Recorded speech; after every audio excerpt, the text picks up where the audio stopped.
মই উপস্থিত আছো আমাৰ নাগা নামৰ শিল্পী অৰ্থাৎ কথক খনেশ্বৰ ৰাজবংশীৰ ঘৰত।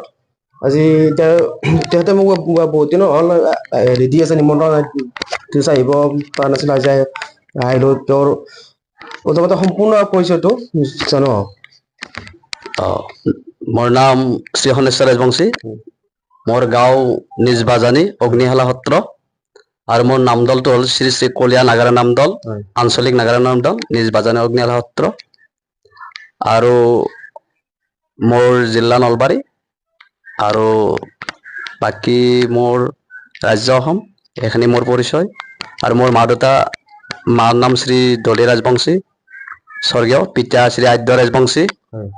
এইখিনি মোৰ পৰিচয়।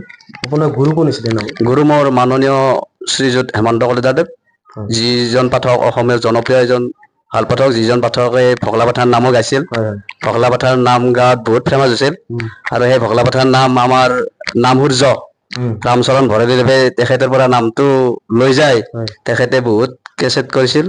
সেই হেমন্ত কলিতা আচলতে নামটো ভকলা পাঠাৰ নামটো হেমন্ত কলিতাৰে হৈছিল। আপোনাৰ নাম জগতত আহিব কিমান? মোৰ নামৰ জগতত মানে মই সৰুৰ পৰাই মই নাম শিকিছিলো। মানে কি মই ক্লাছ 8ত মই নাম শিকিছিলো। তেতিয়া মোৰ কেছেটত নাম শুনি মানে এই কেছেটত নাম লিখো, নাম লিখি তেতিয়া গুৰু মানে আৰু নাছিল আৰু কেছেটত নাম শিকি মোৰ পিতা পিছে মোৰ পিতা ভাল নাগৰো হৈছিল। ভাল নাগৰা আমাৰ মানে কি মোৰ ব্লাড নামৰ লগত জড়িত। মোৰ ডাঙৰ পিতা এজন পালনামৰ মূল ভকত আছিল। পালনাম গাইছিল, সুন্দৰ পালনাম গাইছিল। এই অঞ্চলত পালনামৰ ভকত মূল ভকত আছিল মোৰ ডাঙৰ পিতা। আৰু মোৰ পিতা এজন চবে জানে আদ্য বুলি ক'লে চবে জানে নাগৰো তাৰমানে এক্সপাৰ্ট। মানে এনেকুৱা সাংঘাতিক নাগাৰা বজায় আৰু নাম গায়ো কিন্তু মেডেল পাইছিল। তাৰ মানে আমাৰ মৰ শংকৰ উৎসৱত আমি শুনিছিলো, মই দেখা নাই। তাৰ মানে তেতিয়া নাম গাইছিল। নাম গাই শংকৰদেৱ মানে মৰ শংকৰ উৎসৱত আমাৰ পিতাই তাৰমানে পুৰস্কৃত হৈছিল, মেডেল পাইছিল। সেই সময়ত মেডেল পোৱা মোৰ পিতা। গতিকে আমাৰ ইয়াত পাঠক এজন আছিল উখিল বুলি, চিন পাব মানে উখিল ৰাজবংশী। তেখেতে বলো খেলিছিল, ভাল ফুটবল খেলিছিল। কিন্তু তেখেত পাঠক হৈছিল। তেখেত যেতিয়া পাঠক আমাৰ পৰা মানে আঁতৰি থাকিল, তাৰে পিছত মোক ক'লে যে তই পাঠক শিক। আমাক এটা মানে মোক উৎসাহ দিলা সেই সময়ত সৰুতে। তাৰে পিছত মই নাম শিকিলো মানে কি কেছেটৰ পৰা নাম বিলাক লিখিলো। কেছেটৰ পৰা নাম বিলাক লিখি মই সেনকে নাম গালো। পাগলা জয়দেৱ গালো, কমল কুমাৰ গালো। সেনকে সেইবাৰো মই নাম শিকি বহুত নাম গালো। কিন্তু বিশেষ কাৰণত মই নাম দলটো বাদ দিব লগা হ'ল। বাদ দি পেলাই মই অলপ কামত বিজি থাকিলো। এতিয়া আৰু কি হ'ল, এতিয়াতো নামৰ বৰ্তমান বহুত ফেমাচ। হৰিৰ নাম বুলি ক'লে এতিয়া বহুত ফেমাচ বহুত। গতিকে এতিয়া চবে ক'লাক যে তই পাঠক আৰু তাৰমানে মোক এনে বাহিৰত মানে মই অলপ সমাজ ব্যক্তি। বাহিৰত মানে মই বাহিৰৰ লগত খুব জড়িত। মানে মই ৰঙৰো ভাল কাম কৰো, চবে জানে। আৰু মই তাৰে পিছত সেনেকে জানি মোক চব লগৰ ল'ৰাবিলাক ক'লাক যে তুমি নাম শিকা, তুমি নাম শিকিলে আমি আছো। ঠিক মই সেনকে ভাবিলো যে ঠিকে আছে। তাৰপিছত মই তাল নাগৰা নিজে কিনিলো। কিনি পেলাই মই যোৱা বছৰ বোধহয় আহিনৰ আগত বলবমৰ আগত মই নামৰ দলটো আৰম্ভ কৰিলো। মানে শাওণ মাহ দলটো আৰম্ভ কৰি মই প্ৰথম নাম গালো বলবমত দুখন। আৰম্ভ ৰিহাৰ্চল কৰিয়ে তাৰমানে ৰিহাৰ্চল নাম মানে ভালকে মুখস্থ হোৱা নাই পালি বিলাকৰ। এই বলবমৰ সময়ত মই দুখন নাম গালো। দুখন গান নাম গোৱাৰ পিছত মোক আমাৰ মানে বাজনী যিখিনি ৰাইজ সেইখিনি ক'লাক যে তুমি ভাল পাঠক এজন হ'ব পাৰিবা, পাঠক পাৰ্টিৰ ভালকে কৰি ল। তাৰে পিছৰ পৰাই আজি এনেকে নাম গাই মই ঘিল্লাৰ চকত দুৰ্গা পূজা গালো। কিন্তু সেয়া মই জুবিন আমাৰতো অসমৰ সম্পদ জুবিন দা যেতিয়া নাইকিয়া হ'ল, তেতিয়া তাৰে পিছত মানুহজনো কম। তথাপিও মই দুৰ্গা পূজাৰ অষ্টমীৰ নাম গালো ঘিল্লাৰ চকত। কিন্তু মোৰ সিদিনা আছিল গুৰুৰ লগত হেমন্ত কলিতাৰ লগতে নাম।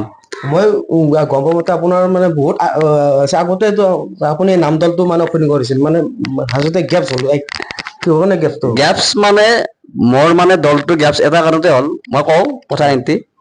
তাৰমানে সেই সময়ত আমাৰ ইয়াতে যেন পাঠক আছিল, বহুত পাঠক আছিল। মই আনো নাম দলটো এইটো কাৰণে বাদ দিব লগা হ'ল, মদ্যপান। তাৰমানে মই মদ্যপান নকৰো। আৰু মোৰ নামটোৰ দল কি হ'ল, মই এখন নাম গাবা গলো, অসহ্য নাম আছিল। তাতে বহুত মানুহ নাম চাই থাকিল। নাম চাই কি হ'ল, সেই সময়ত মোৰ গুৰু নাছিল। যেকেইজনৰ লগত মই নাম গাইছিলো সেইকেইজনে মোৰ গুৰু আছিল। তাহা ভালকে নাম গাই নামটো গাই থাকিলো। গাই থকাৰ পিছত কি হ'ল, মানে কি দুজনে মদ খাই আহি যোনটো মোৰ মেইন তাউলে আহিছিল, তেখেতে মদ খাইছে। কাষত যোনটো মেইন দুটা মেইন তাউলে মদ খাইছে।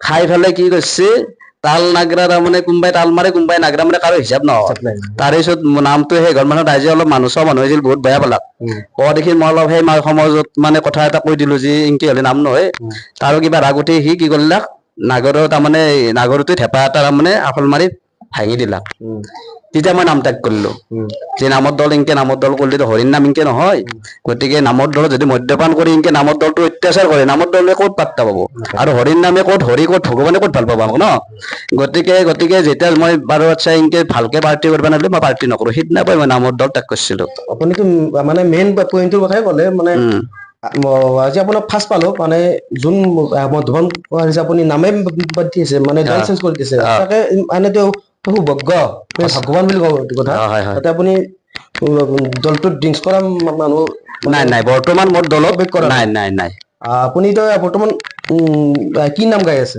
মই এতিয়া মোক দুটা গুৰুৰ নাম দিছে এটা গাই আছো মই ভদ্ৰশীল বিপ্লৰ জম্পুৰী দৰ্শন আৰু আনটো গাই আছো মই তালত বেজৰ কৃষ্ণ দৰ্শন বাকী মোক গুৰুই দুটা নাম দিছে সেই দুটাই নামেই গাই আছো আৰু মই এতিয়া যোগাযোগ কৰি আছো মানে মোৰ বন্ধু ৰঞ্জিত ডেকা মোৰ ভাল বন্ধু গতিকে ৰঞ্জিত ডেকাই মোক কৈছে তোমাক নাম এটা দিম 2 দিন দেৰি হ'ব এনেকে কৈছে আৰু বাকী ৰঞ্জিত ডেকাইও মোক অলপ হেল্প কৰিম বুলি কৈছে বাকী ৰঞ্জিত ডেকাৰো নাম ল'বই লাগিব তেওঁৰ লগত মই থাকোৱেই প্ৰায় মই আগৰ সৰুৰ পৰাই বন্ধু আমি ঘৰৰ ওচৰতে তেওঁ কৈছে ঘৰৰ ওচৰত দল এটা লাগে সঁচাই ভাল আৰু ৰঞ্জিত ডেকাই কিন্তু মই তোমাৰ কথাটো কৈছো কিন্তু ৰঞ্জিত ডেকা কৈছে ৰাজীৱ আহিব ৰাজীৱক তুমি মাতিবা আৰু ৰাজীৱক বিচাৰি লাগিব ৰাজীৱ বিৰাট ভাল চলি শান্তশিষ্ট চলি আৰু ৰাজীৱ তাৰ মানে অহংকাৰ নাই ৰাজীৱক যি কয় তাকে শুনে গতিকে মই আজি সেইটোও ভাল লাগছে মোৰ আৰু মোৰ অভাজনৰ ঘৰত অহাৰ কাৰণে মোৰ ভাল লাগছে সঁচাকে আৰু আমাৰ দৰে মানুহবিলাক আপোনালোকে চান্সটো দিব লাগিব কাৰণ আমি সৰু সুৰা মানুহ আমি বৰ্তমান ডাঙৰ কথা নহয় আমাক ডাঙৰ কৰিব লাগিব আপুনি আমাক ডাঙৰ কৰিব লাগিব আপুনি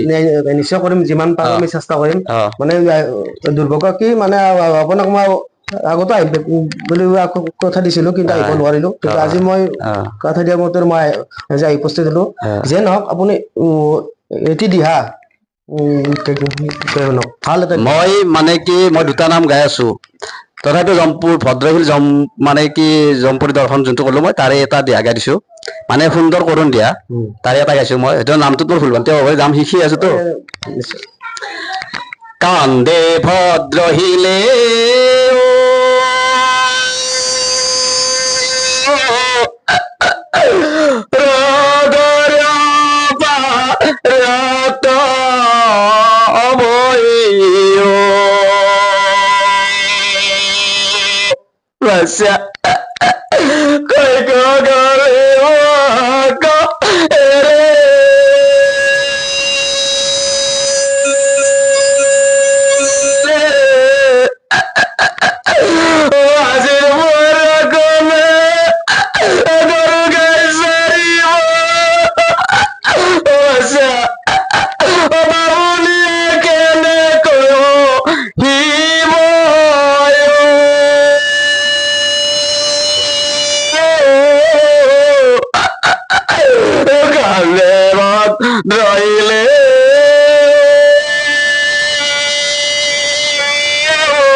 কৃষ্ণ সঁচাকে ভাল লাগিছে সুন্দৰ কণ্ঠ মই মানে ভাবাই নাছিলো সুন্দৰ এটা কণ্ঠ সঁচাকে এনেকুৱা কণ্ঠ সঁচাকে আপোনালোকে নাম যোগাযোগ কৰক যোগাযোগ নম্বৰটো তলত দিয়া থাকিব আৰু আগতে সিহঁতৰ আৰু এটা মানে কৰ্ম আছে ৰং মিস্ত্ৰী সুন্দৰ মানে ৰঙৰ কাম কৰে তাৰে বিষয়ে 2 লাইন কৈ দিয়ক যাতে চবে যোগাযোগ কৰিব পাৰে হয় মই মোক এনে সকলোৱে চিনি পায় গণেশ্বৰ ৰাজবংশী মই বৰভাগ বুলি কথা নাই মই বৰভাগ সানিগুছি অল অসমৰ টুৰিষ্টত মই কাম কৰো অৰুণাচল মেঘালয়তো মই কাম কৰা ল'ৰা গতিকে মই আপোনালোকৰ 3D ডিজাইন লাগিলে বা আমাৰ বাৰ্নিছৰ কাম যিমান যি লাগে মই কেলকাতা ট্ৰেইনিং কৰি আহা মই বাৰ্জাৰ কোম্পানীৰ পৰা কেলকাতা ট্ৰেইনিং কৰি আহা বাৰ্নিছ আৰু টেক্সাৰ অল টেক্সাৰৰ আপোনালোকক লাগিলে বহুত কম ৰেটত মই কাম কৰিম মোক এডভাৰটাইজ লাগে মোক কাম ভাল লাগে পইচা মোৰ ৰেটৰ কথা নাই আৰু আপোনাৰ মানে এটা কথা সুধো আপোনাৰ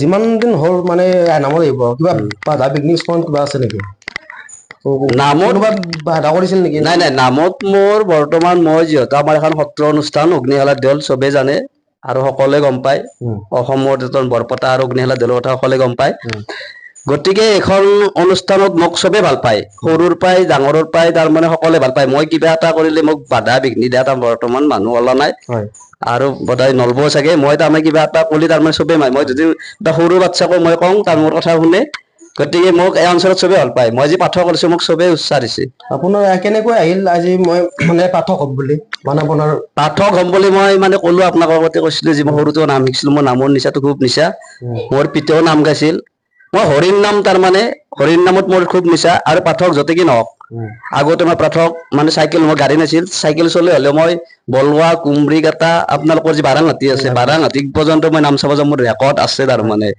মই সৰু হ'লেও মই সৰুতে একেবাৰে ডাঙৰ এটাৰ লগত গুচি গলো এই ধৰক মই অমুকত পাঠক আছে বল অমুক কৈলাশ আৰু অমুকত কৈলাশ আছে কৈলাশক মই অভিমন্য বধ আমৰ গছত উঠিছে মোৰ ৰেকৰ্ড আছে কিন্তু অভিমন্য বধ যেতিয়া অভিমন্য নাম গাইছিল কৈলাশ দাই সেনে অভিমন্য বধৰ নাম বধই এতিয়া কোনো পাঠকে গাব পৰা নাই আৰু নোৱাৰেও ভৱিষ্যততো নোৱাৰে পাঠক বহুত ওলাইছে মই গম পাইছো কৈলাশ দাৰ দৰে তাৰমানে বা কৈলাশ ছাৰৰ দৰে নাম গ মানে কৰুণ ওলা নাই ৰামচৰণ আৰু কৈলাশ বুলি ক'লে চবে কয় কিন্তু কৰুণৰ দেশ কৈলাশ দাৰ ওপৰত কৰুণ সুৰ গোৱা পাঠক বৰ্তমান কোনো ওলা নাই মই আজি ৰাজীৱ দাসৰ পৰাই মই ইউটিউব চেনেলৰ পৰাই মই কথাটো কৈছো গম পাইছো ঠিক আছে এইটো সত্য কথাই কৈছে মানে যোন পাঠক নহওক ভৱিষ্যতৰ মানে এইটো নাহে আমাৰ কৈলাশ ছাৰৰ দৰে কোনো কৰুণ গাই দিহা গাব কোনো নোৱাৰে যেনেকৈ আমাৰ জুবিনদাৰ দৰে নোৱাৰে আৰু ফাইনেল ইয়াৰ লগে লগে আৰু এটা দিহা আমি শুনিব বিচাৰো ও নাখাবা এই আম নাখাবা এই আমত আছে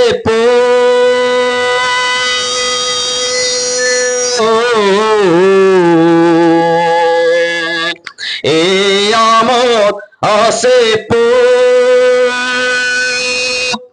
এই আমকালে নিশ্চয় জানিবা তোমার লাগিব যে দুখ ওব পায় তোমায় লাগিব যে দুখ ওব পায় তোমায় লাগিব যে দুখ কৃষ্ণ হয় মানে ৰাইজক মই এটাই অনুৰোধ জনাম কি মানে এই পাঠক বিলাক খনেশ্বৰ ৰাজবংশী আৰু বহুত পাঠক মানে পিছ পৰি আছে আমি মানে এনেকুৱা পাঠক আমি ওলাব অলপ চেষ্টা কৰি আছো আপুনি সুন্দৰ কণ্ঠ সকলোৱে যাতে ছাপোৰ্ট কৰে আৰু যোগাযোগ নম্বৰটো মই তলত দি দিম মানে কোনো বাজেটৰ কোনো মানে হেৰি নাই হাই লেভেল বাজেট নহয় আপুনি যোগাযোগ কৰক নিশ্চয় কম ৰিজাল্টত নাম গাই দিব আৰু আজি মানে এই ভিডিঅ'টো আজি